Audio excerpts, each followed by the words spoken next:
Ram Sita serial நாளைக்கு என்ன நடக்குதுன்னு பார்க்கலாம். அவங்க எபிசோட் வேறு லெவலில் மாசாக இருந்துச்சுன்னே சொல்லலாம். ஸ்கிப் பண்ணால் ஃபுல்லோடையும் கேளுங்க. அதுக்கு முன்னாடி இந்த வீடியோ பிடிச்சிருந்துச்சுன்னா லைக் மட்டும் பாருங்கள். ரொம்ப பிடிச்சிருந்துச்சுன்னா சேனலுக்கு வந்து சப்ஸ்கிரைப் பண்ணி கண்டினியூஸாக ஆதரவு வந்து தாங்க. சீதா மட்டும் நல்லா நிம்மதியாக தூங்கிட்டு இருக்காங்க. அப்பன்னு பார்த்து ராம் வந்து சத்தமே போடாமல் குட்டி போட்ட பூனை மாதிரி மெல்லமாக வந்து வயிற்றை வந்து தொட்டு பார்க்குறாங்க.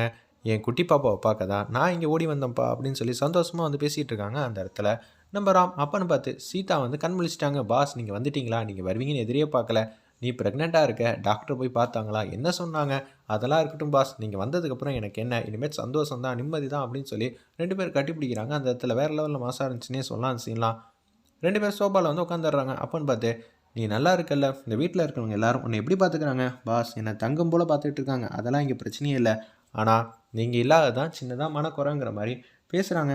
ஏய் என்னப்பா இப்படி சொல்லிட்டு இருக்க, நான் உன் ஆசையை நிறைவேற்றினதானே ஐபிஎஸ் ட்ரைனிங் வந்து போயிருக்கேன், லீவு கிடச்சோன்னே வேகமாக வந்து உன்னை பார்க்க வந்திருக்கேன், அவ்வளோதான் சீதா அப்படின்னு சொல்லும்போது உனக்காக நான் ஒரு பொருள் வாங்கிட்டு வந்திருக்கேன், என்ன பொருள் நீயே கண்டுபிடி பார்ப்போம்.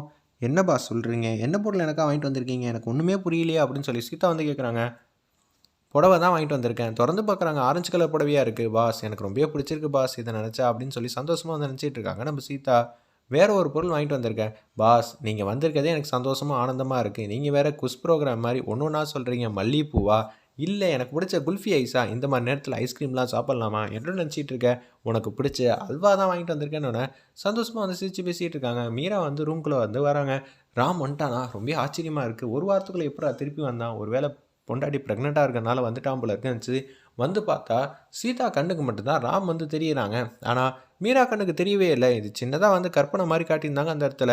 ஏய் என்ன நினச்சிக்கிட்டு இருக்க, யாரு இங்கே இருக்கா, நம்ம ராம் வந்திருக்காரு பாஸ் கூட தான் பேசிகிட்டு இருக்கேன், பாஸா எங்கே இருக்கார், என் கணக்கெலாம் ஒன்றும் தெரியலையே, பாஸ் எங்கே பாஸ் இருக்கீங்க, இங்கே தான் இருந்தார், எனக்கா ஆசையாக புடவையெல்லாம் வாங்கிட்டு வந்தாருன்னு சொல்லி பக்கத்தில் வந்து புடவை வந்து பார்க்குறாங்க. அப்போ தான் ரியலைஸ் பண்ணுறாங்க இவ்வளோ நேரம் வந்து அவங்க கற்பனையிலேயே வந்து ராம் கூட உண்மையிலே பேசுகிற மாதிரி பேசிகிட்டு இருந்தாங்க அந்த இடத்துல நம்ம சீதா. ஏய் என் கணக்கெலாம் தெரியவே இல்லையே, நீ ரொம்ப கற்பனையில் வந்து ராமன் நினச்சிட்டு இருக்கனால கூட இது மாதிரி தோணி இருக்கும்ல, அப்படியா சொல்கிறீங்க, நிம்மதியாக தூங்கு, சந்தோஷமாக இரு, எதை நினச்சி கவலைப்படாத, நம்ம தானே ஒரு வாரத்தில் வந்து அனுப்பிச்சி வச்சோம், அப்படி இருக்கும்போது ராம் எப்படி வர முடியும், இன்னும் ஒரு 6 வாரம் கழிச்சு தான் வந்து ராம் வந்து வருவாங்க, எனக்கு என்ன சொல்கிறேன்னே தெரிலங்கிற மாதிரி ஃபீலிங்காக வந்து யோசிச்சுட்டு இருக்காங்க நம்ம சீதா.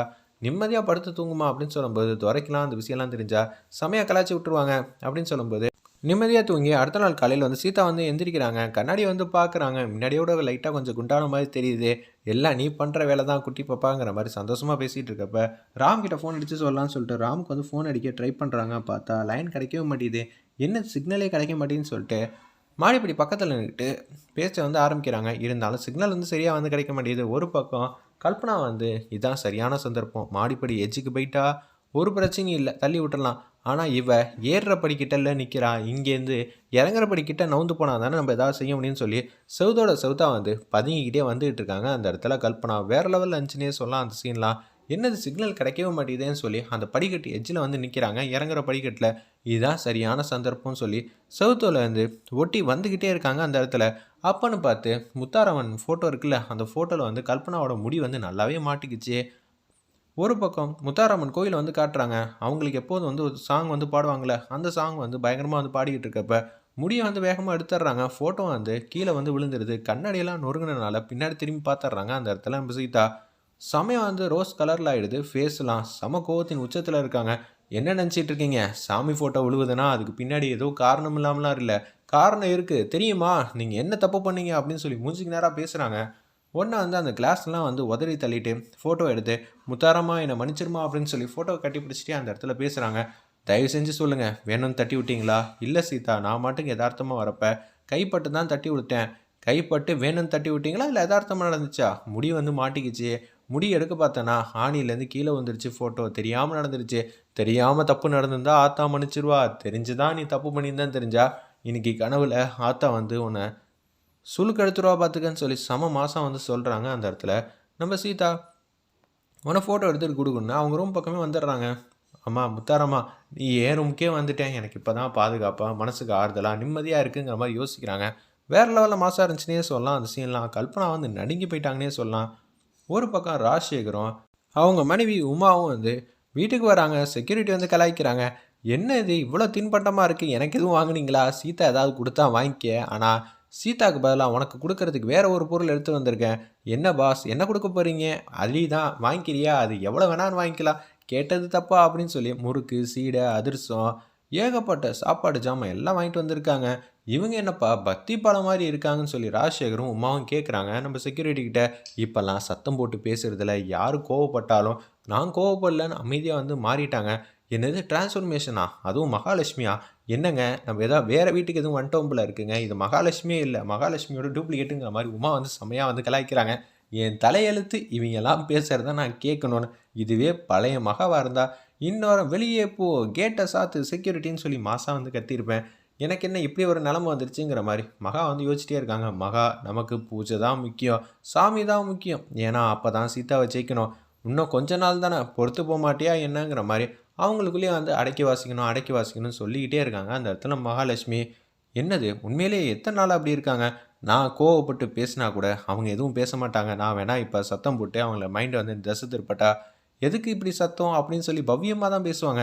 அதெல்லாம் வேற பார்க்கணுமா அப்படின்னு சொல்கிறாங்க. அந்த இடத்துல நம்ம உள்ளே போய் வெயிட் பண்ணலாம், அவங்க வரட்டும், அதுக்கப்புறமேட்டு பேசிக்கலாம்னு சொல்லும்போது, பூஜை முடிஞ்சிச்சு, நான் உங்களை கவனிக்காமலாம் இருந்தேன். சாமி கும்பிடும்போது நம்ம எதுவும் பேசக்கூடாது, சாமிக்கு மரியாதை கொடுக்கணும்ல, நீங்களா பேசுகிறீங்க, எனக்கு சுத்தமாக புரியலையேன்னு சொல்லி ராஜசேகர் வந்து பேச்ச ஆரம்பிக்கிறாங்க. அந்த இடத்துல சாமி தாங்க நமக்கு எல்லா சக்தியும் வந்து கொடுக்குறாரு. சாமியை பின்னாடி போனால் நம்ம எதை பற்றியும் கவலை தேவை. வாழ்க்கைன்னா என்னென்னு அர்த்தம் சொல்கிறது சாமி தான். நம்ம மனசை வந்து பக்குவப்படுத்தி வைக்கும். அப்படி இருக்கும்போது தப்பு நடக்காது. தப்பு நடக்கிற வேண்டிய காரணத்தையும் ஈஸியாக வந்து கண்டுபிடிச்சிடலாம்னு சொல்லி அருமையாக சூப்பராக வந்து பேசுகிறாங்க. உண்மையிலேயே உங்களுக்கு நல்லா தானே இருக்கீங்க, தெளிவாக இருக்கீங்களே, தலையில் எதுவும் அடிபிடிச்சான்னு சொல்லி நம்ம உமாவும் ராஜசேகரும் வந்து கேட்குறாங்க. இப்படியெல்லாம் கேட்க வேண்டிய அவசியம் இல்லை. இன்னும் கொஞ்ச நாளைக்கு நான் பக்தி மயமாக தான் இருப்பேன். சாமியே கடவுள், கடவுளே சாமி. அதனால் அமைதியாக இருக்கிறது தான் எல்லாத்துக்கும் நல்லது. கோவப்பட்டு மன நிம்மதியை போக வைக்கக்கூடாது. எல்லாரையும் வந்து வெல்கம் பண்ணணும், சந்தோஷமாக இருக்கணும். ஆமாங்க, இது மாதிரிலாம் நீங்கள் வெல்கம் பண்ணி வந்தவங்களை சிரிக்க வச்சுருக்கீங்களா? இதெல்லாம் கையில் என்ன கொண்டு வந்திருக்கீங்கன்னு கேட்குறாங்க நம்ம மகாலட்சுமி. தட்டை, முறுக்கு, அதிர்ஷ்டம், இதையெல்லாம் சீதா வந்து சாப்பிட்ணும். இந்த மாதிரி நேரத்தில் வந்து சாப்பிட்ணுன்னு அவளுக்கு தோணும்ல, அதுக்காக தான் நாங்கள் வாங்கிட்டு வந்தோம். இவ்வளவுமா? சச்சோ, அவள் என்ன கடையாக வைக்க போகிறா அப்படின்னு சொன்னேன். ராஜசேகரும் சிரிக்கிறாங்க, உமாவும் சிரிக்கிறாங்க. உடனே வந்து இதை பார்த்தோன்னே மெடிக்கல் மிராக்கல் டாக்டர் வந்து சொல்லுவாங்கள்ல, கடைசி நேரத்தில் வந்து பேஷண்ட் வந்து தப்பிச்சிட்டாப்புல பொழைச்சிட்டாப்புல எங்கள் கையிலே இல்லைன்னு. அதே மாதிரி தான் மகாலட்சுமி வந்து வீட்டுக்கு வந்த கெஸ்ட்டை வெல்கம் பண்ணதும் இதான் ஃபஸ்ட் டைம். அதே மாதிரி வெல்கம் பண்ணவங்கள சிரிக்க வச்சதும் இதான் ஃபஸ்ட் டைம். வரலாறு பேசும் மகாலட்சுமி அப்படின்னு சொல்கிறாங்க. ஏன்டா ஓவரா ஐஸ் வைக்கிறியா? இதனால உனக்கு சம்பளத்தெல்லாம் கூடலாம் வைக்க மாட்டேன்டா. அதே சம்பளம் வேணும்னா நீ ஓவரா வந்து என்னை கலாய்க்கிறல்ல, உனக்கு சம்பளத்தில் வேணால் 100 நான் பிடிச்சி காட்டுறேன் அப்படின்னு சொல்கிறாங்க. அந்த இடத்துல மகாலட்சுமி என்ன நினச்சிங்க? அவங்க தெய்வ பிறவிங்க, இவ்வளோ பெரிய விஷயத்த அசால்ட்டாக செய்கிறாங்களேன்னு சொல்லி செக்யூரிட்டி வந்து செம்மையாக வந்து கலாய்க்கிறாங்க. வேறு லெவலில் இருந்துச்சுன்னே சொல்லலாம். எல்லோரும் வீட்டில் வந்து உட்காந்துக்கிட்டு இருக்காங்க. அப்போன்னு பார்த்து சீதா வந்து சந்தோஷமாக வந்து சிரிச்சிட்டு இருக்காங்க. மகாலட்சுமி வந்து கடுப்பில் உட்காந்துருக்கிற மாதிரி தெரியுது. அந்த இடத்துல வெயிட் பண்ணி பார்ப்போம்.